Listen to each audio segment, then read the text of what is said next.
দক্ষিণ ভারতের মালায়ালাম চলচ্চিত্র শিল্প ২০২৪ সালে দারুণ একটি বছর কাটিয়েছে। Manjummel boys, the great life, Premalu এবং মার্কো সহ বেশ কিছু সফল সিনেমা মুক্তি পেয়েছে। সেখানে বক্স অফিসে হয়েছে জমজমাট ব্যবসা, তবুও শাটডাউনের হুমকিতে রয়েছে এই ইন্ডাস্ট্রি। কিন্তু কেন? ভারতের গণমাধ্যমগুলো বলছে গুরুতর আর্থিক সংকটে পড়েছে মালায়ালাম সিনেমা। বাজারের তুলনায় সিনেমাগুলোর ভালো ব্যবসা হলেও শিল্পের ভেতরের পরিস্থিতি একেবারে ভিন্ন। প্রবল আর্থিক ক্ষতির কারণে প্রযোজকরা ১ জুন থেকে সিনেমার শুটিং ও প্রদর্শনী বন্ধের হুঁশিয়ারি দিয়েছেন। নিউজ মিনিটের তথ্য মতে গত বৃহস্পতিবার চলচ্চিত্র প্রযোজক সমিতি, প্রদর্শক, পরিবেশক ও কেরালার ফিল্ম এমপ্লয়িজ ফেডারেশন FEF-কে সঙ্গে আলোচনার পর প্রযোজক জি সুরেশ কুমার জানান ১ জুন থেকে সব সিনেমার শুটিং ও প্রদর্শনী বন্ধ রাখা হবে।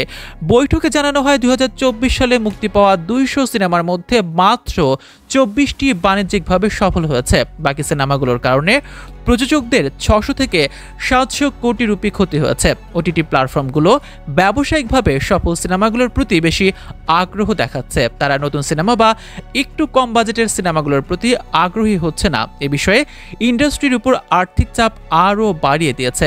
এই সংকটের মূল কারণ হিসেবে বেড়ে যাওয়া উৎপাদন খরচ এবং অভিনয় শিল্পীদের অতিরিক্ত পারিশ্রমিককেও দায়ী করা হচ্ছে। তাছাড়াও সরকারের আরোপিত বিনোদন কর এবং GST এর মতো করের বোঝা শিল্পের উপর বাড়তি চাপ সৃষ্টি করছে বলেও দাবি করছেন অনেক প্রযোজক। এই পরিস্থিতিতে শিল্প চালিয়ে রাখা সম্ভব নয় বলে ঘোষণা দিয়েছেন মালায়ালাম সিনেমার প্রযোজকেরা।